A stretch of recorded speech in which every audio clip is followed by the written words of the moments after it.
And welcome back to On the Record. Today we're going to be discussing more issues surrounding the judgment with Keith Mayo.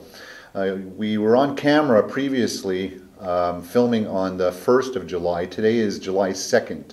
The reason why we're back today was just some of the updates that have transpired and some information that we wanted to cover that we seemed like we would like to go a little more in depth. So today, again, we still have Kenneth Deer in studio, and we're going to continue our conversation.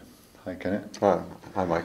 So some of the issues that we were looking at yesterday and again today, that how it'll affect the election and some of the what ifs.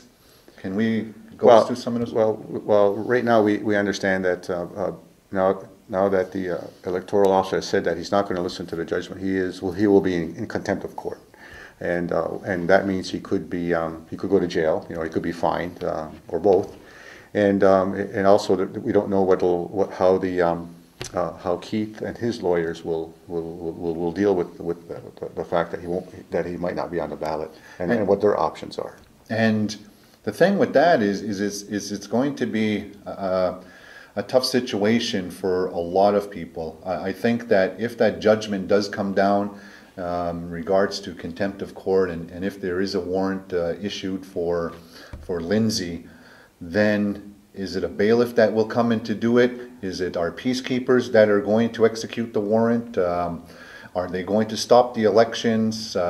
Will the jurisdiction of our community oversee what the peacekeepers are going to do? Will it affect the police accountability board? You know what? It's open so much. I mean, the court's brought into question our electoral system, the electoral office, our courts. Now, in this situation, may bring in the peacekeepers. It's going on and on and on and on. I think that this is ridiculous. It should never have gone this far, and I think Keith Mayo has opened a can of worms that we will not be able to get the worms back into the can at this point. And I think it's having a detrimental effect on the community. If you listen to the people on the street, there are a lot of angry people out there, and the anger is one is at the court, at the judge, and also the anger is at Keith for allowing that to come in. I think there will be a lot of repercussions that go beyond, and that might be felt here for years. We don't know.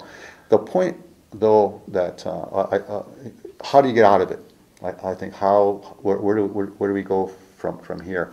And I think people have to be careful not to react emotionally to all of these things. Because I think there is a lot of because people I think are acting out in anger and in resentment, and we got to be careful not to let that cloud our thinking.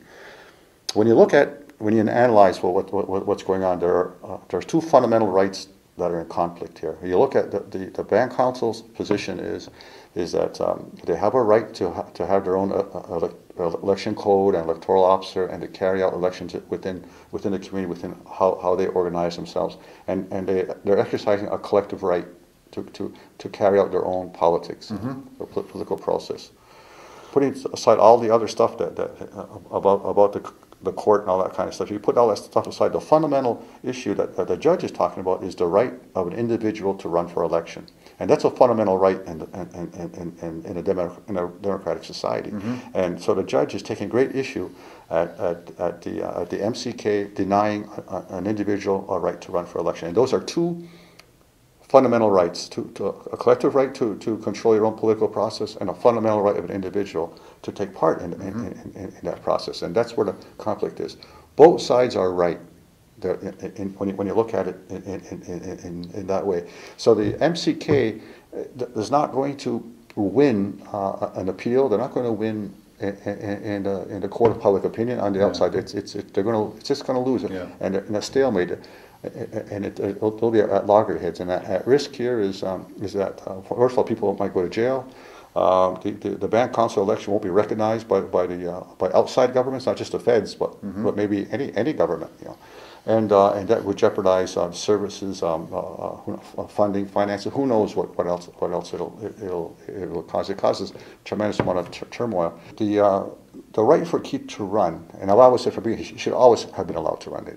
But now in this situation, to avoid anybody going to jail, to avoid any all this turmoil, from my perspective, it'd be best just to let Keith run. Just let him run. Don't say the electoral officer can take the position that I will allow Keith to run, not because the judge said so, but to keep peace in the House, and let him run, and let people who support Keith, people who support all this turmoil and stuff, if they want to vote for Keith, if that's the kind of Grand Chief they want, then they're free to vote for him. You know? And then that way the election will be will go forward. There'll be less turmoil. All the judge said was to put Keith on the ballot. The judge didn't say hold off the election, wait another month or 2 weeks or anything like that. Just put Keith on the ballot, and to keep peace in the House, and let it go. Put the anger aside. Never mind the individual involved. You know, look at the bigger issues that are at stake here. Don't further challenge an outside jurisdiction that'll just push back. The information that I have in regards to the judge who made the decision, prior to making the decision, spoke to the parties there, Lindsay, Keith, and them, said that why don't you just work it out before I make a decision? You know, sit down, go and talk with your lawyers, and sit down and work this out. Find a way for him to go on to the ballot. For whatever reason, it didn't happen.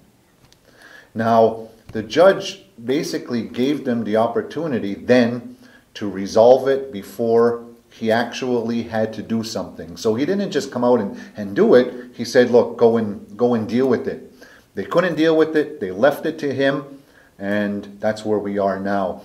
And I think that that is the sentiment for a lot of people, is why don't you just let him run? You know what, now you're making it too personal. It's, you know what, it's not going to affect just him. It's going to affect people from, like I said, we said it the other day, that this is going to, it's not going to end tomorrow.